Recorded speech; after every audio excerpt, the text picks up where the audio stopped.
Party को जिस बंदे ने इज्जत दी आपने उसके पीठ में खंजर घोंपा कि राजा संताली साहब अब आपकी आने वाली नस्लें भी सुनेंगी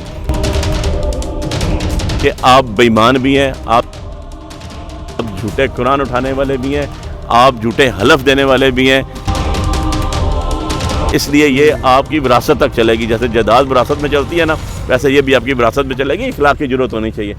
छेड़ तो होगी, छाड़ भी होगी, बारी भी आ जाएगी। अभी तक हम ढूंढ रहे हैं, बल्कि कल तो मैंने इश्तिहार भी चलवाया जियो टीवी के अंदर ऑनरेबल इस्लामाबाद हाई कोर्ट के हुक्म पे कि राजा संताली साहब कहीं गुमे हुए हैं, उन्हें कहीं आगे फार्म तो जमा करा दें। तो वो फार्म जमा कराने से कासर हैं। ECP ने भी कहा हुआ था उनको कि इलेक्शन कमीशन भी आए और जमा कराए। सो अभी तक जो मेरी इन्फॉर्मेशन है, आज तक तो जो रिटर्न कैंडिडेट जिनको बनाया गया, जो हार के भी बोर्ड लगा के बैठे हुए हैं, जिनको ये एजाज़ भी हासिल हुआ कि वो अल्हम्दुलिल्लाह झूठे कुरान भी उठा लिए, झूठे हलफ भी उठा लिए और अल्लाह के 99 नामों के नीचे बैठ के हारे हुए मैंडेट के साथ, लोगों के रिजेक्टेड मैंडेट के साथ बैठे हुए हैं।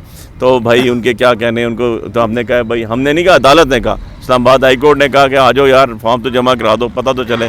लेकिन आज तक वो 4 महीने गुजर गए, चौथा महीना शुरू हो गया, फॉर्म जमा कराने से कासर है। तो हमारा एक दोस्त है, वो कहता होता है अल्ले पल्ले कुछ होवे थे और ना। अब बात यह है कि बड़ा टाइम मिल गया था।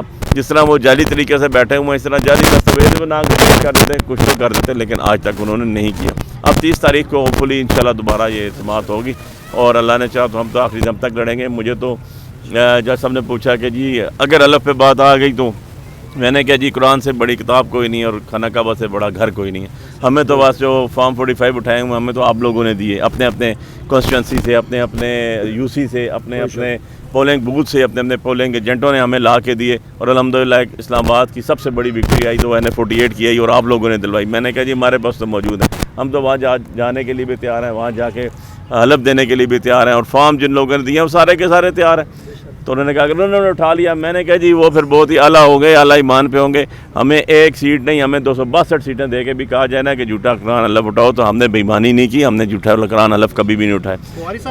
हमें इमरान खान के साथ खड़े हैं, मुश्किल टाइम में भी खड़े थे और आज भी खड़े हुए हैं। ये जो हमारे राजा संताली साहब हैं, अपने UC से, अपने गाँव से भी आ रहे हो यार। एक UC 37 में से बता दो, 37.5 UC थी यानी 48 में से एक UC तो जीते हो यार। अच्छा चौथा महीना जा रहा है, हम कहते हैं यार फॉर्म 45 ले। ECP कहती है नहीं हम नहीं दे सकते। मुझे मुखालिफ कैंडिडेट बैठे हुए थे, वो कहते हैं हम नहीं दे सकते। यार हमारी सीट है 48 के ऊपर 3 आज़ाद उम्मीदवारों ने अपने पेपर्स जमा कराए हैं, TLP के बंदे ने अपने पेपर्स जमा कराए हैं और फॉर्म भी जमा कराए हैं। उन्होंने कहा यार हमने ऐलान किया अली बुखारी साहब जीते हैं, इमरान खान साहब जीते हैं यहाँ से। सो बात यह है कि इखलाक की जरूरत भी एक चीज़ होती है। एक सीट के लिए, एक दफ़ा की MNA-शिप के लिए अपने माथे पे कलंक लगा लेना कि सारी ज़िंदगी के लिए एक आप भगोड़े तो थे ही थे ना। आप पार्टी को जिस बंदे ने इज्जत दी आपने उसके पीठ में खंजर घोंपा, ये आपकी तारीफ़ थी। उस तारीफ़ के अंदर आपकी तशरीह भी होगी अब, और तशरीह ये हुई आपकी कि राजा संताली साहब अब आपकी आने वाली नस्लें भी सुनेंगी कि आप बेईमान भी हैं, आप झूठे कुरान उठाने वाले भी हैं, आप झूठे हलफ देने वाले भी हैं। इसलिए ये आपकी विरासत तक चलेगी। जैसे जायदाद विरासत में चलती है ना, वैसे ये भी आपकी विरासत में चलेगी। इखलाक की जरूरत होनी चाहिए। हार जीत जाने, मैं उस रब्बे काबा की कसम खा के कहता हूँ, अगर हम हकीकत में आ रहे होते तो मैं पहला बंदा होता जो कहता जी हम आ रहे हैं, हम इलेक्शन लड़ते हैं, हम इलेक्शन लड़ने आए हैं और इलेक्शन लड़ना आता है हमें, ऐसी बात नहीं है। इसी तरह जब मुझसे जज साहब ने पूछा कि जी आप जब अगर उन्होंने हलफ उठा दिया, मैंने कहा जी उठा दें जी, हमने ना कभी ज़िंदगी में झूठे कुरान उठाए हैं, ना कभी झूठी कस्में हुई हैं और ना कभी झूठे बयान दिए हैं लोगों के सामने।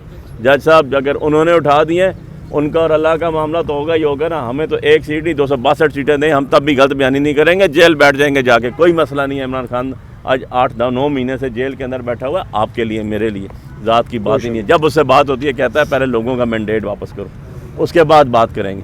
तो हम उस नर के साथ खड़े हुए हैं, हम उनके साथ नहीं हैं जो 50-50 रुपये के स्टाम्प दे के तो भागे, ठीक है ना, बाहर जाके बैठ के 4-4 साल गुजार के आए, ठीक है। नहीं हम उन लोगों में से हैं जो जाली तौर पे जीत के जाली करके सबसे पहले प्रेस कॉन्फ्रेंस करके कहते हैं हम नून में चले गए ताकि हमें छेड़े छाड़े कोई ना। छेड़ तो होगी, छाड़ भी होगी, बारी भी आ जाएगी। थोड़ा